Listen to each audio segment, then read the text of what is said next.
دل سے قرآن پڑھو رے، پڑھاتے جاؤ، دل سے قرآن پڑھو رے، پڑھاتے جاؤ۔ اعوذ باللہ من الشیطان الرجیم، بسم اللہ الرحمن الرحیم۔ ناظرین کرام السلام علیکم ورحمۃ اللہ وبرکاتہ۔ انشاءاللہ تبارک و تعالی آج ہم لوگ پڑھیں گے ترکیب القرآن میں سورۃ الفاتحہ کے بعد آج ہم لوگ آغاز کر رہے ہیں سورۃ البقرہ کا۔ سورۃ البقرہ کی آج پہلی ہی آیت ہوگی، بہت آسان سی بات ہے، وہ آیت ہے الف لام میم۔ دیکھیں الف لام میم جو ہے نا وہ حروف مقطعات ہے، اور اس کے بارے میں ہم لوگ یہ کہتے ہیں کہ اس کا معنی اللہ اور اس کے رسول کو ہی معلوم ہے۔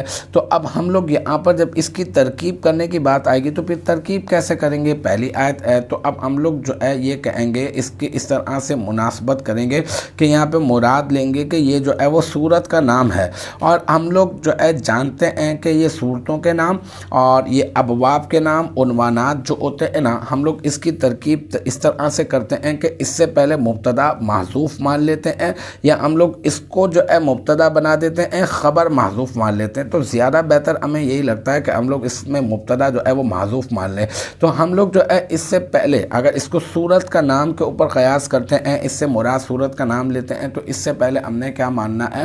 مبتدا محذوف، اور وہ ہم لوگ مان لیتے ہیں حاذی، ٹھیک ہے؟ حاذی الف لام میم، یہ جو ہے الف لام میم ہے نا، یہ سورت حاذی سورت الف لام میم، یہ سورت الف لام میم سورت ہے۔ تو ہم لوگ کہہ دیں گے الف لام میم، یہ جو ہے بن گیا حاذی مبتدا محذوف کی خبر، اور پھر حاذی مبتدا محذوف اپنی خبر سے مل کر بن گیا جملہ اسمیہ خبریہ۔ تو الحمدللہ یہ آج جو ہے سورۃ البقرہ کی ہماری پہلی جو آیت تھی وہ اپنے اختتام کو پہنچی۔ مجھے امید ہے کہ یہاں تک کی جو بات ہے وہ آپ کی سمجھ میں آ گئی ہوگی۔ انشاءاللہ تبارک و تعالی نیکسٹ ٹائم اگلی ویڈیو اگلی کلاس کے ساتھ ملاقات ہوگی۔ جب تک آپ اپنا بہت خیال رکھیے گا، وآخر دعوانا ان الحمدللہ رب العالمین۔